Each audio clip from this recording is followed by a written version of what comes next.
Welcome to Marco AU Vlog. Ngayon, pupunta tayo sa Granville para tignan kung anong mga dahilan o amenities at makikita sa Granville. Bakit maganda tumira sa Granville? Ano yung mga kino-consider natin dito? Yung mga amenities, yung mga park, yung mga hospital, yung safety, yung mga culture ng mga tao, syempre foods. Syempre, kino-consider din natin yung mga transportation, gaano ba katagal at kalayo sa trabaho. So, pupunta tayo doon. Tingnan natin lahat. Dito sa side na to, pag-aari ng mga Nepalese na brother natin, mga restaurant, mga food, mga authentic cuisine na flavors na Nepali food.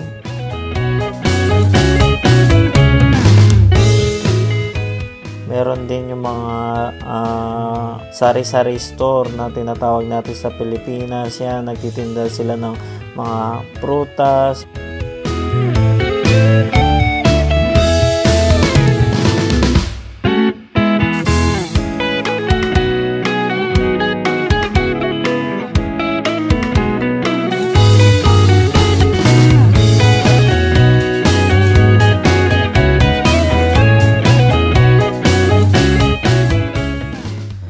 So, yung building na yan yung Granville Place. Apartment building siya. Yan yung sales nila. Diyan binibenta yung mga unit nila. Then, dito sa side na to, yan yung Nawatay. Halal. Siguro halal yung mga food nila dito.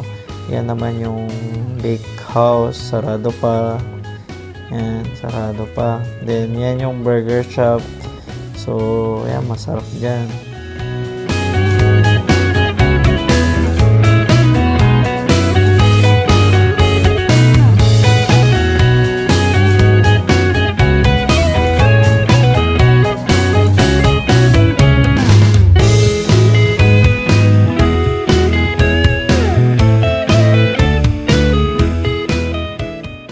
Then yan, dito sa train station may 4 na lane. So yung T1 papunta sa Konyan, sa city. So Granville to city, limited stop lang yung pinupuntahan. Pero itong past few months, hindi ko nakikita na may dumadaan train. Laging walang train. Sa T2 naman, dalawa yan.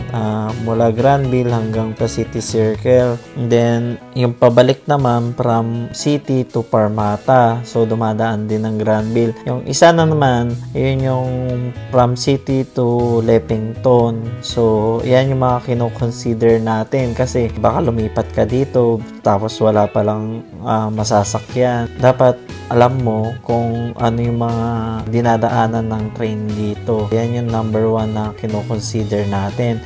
Then, kung magdadrive ka naman, I think 30 minutes na sa city ka na. Then, kung pupunta ka ng Parmata, mga 10 minutes lang yata. Depende kung rush hour o ano. Usually, rush hour. Sobrang traffic sa Parmata roon. So, mostly, nagte-train ka na lang.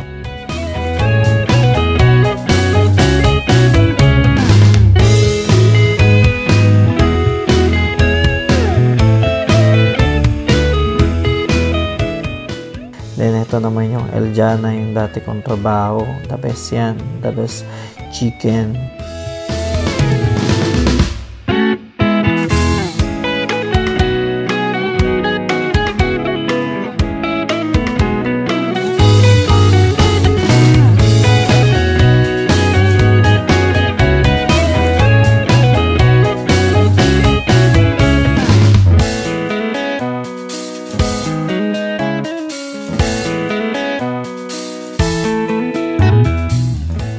Then yan LJ Hooker, hindi yan hooker shop. Diyan ka tatanong ng rentahan ng mga apartment or ng mga bahay, granny flat, ganun.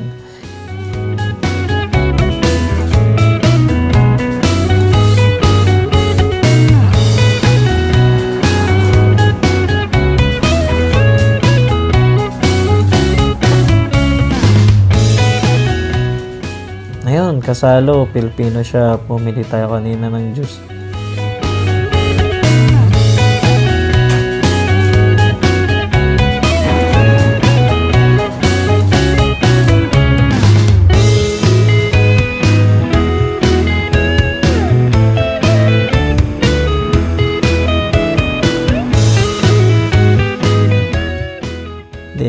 kabila ng malaking parking lot. Ito yung malaking Granville Center. So, dyan, mayroong mga palaruan yung mga bata. Siyempre, pwede ka mag-picnic dyan, mag-merienda, mag-enjoy kayo ng mga anak mo. Tapos, yan, ito yung maganda dito, tambayan, ganun, di ba?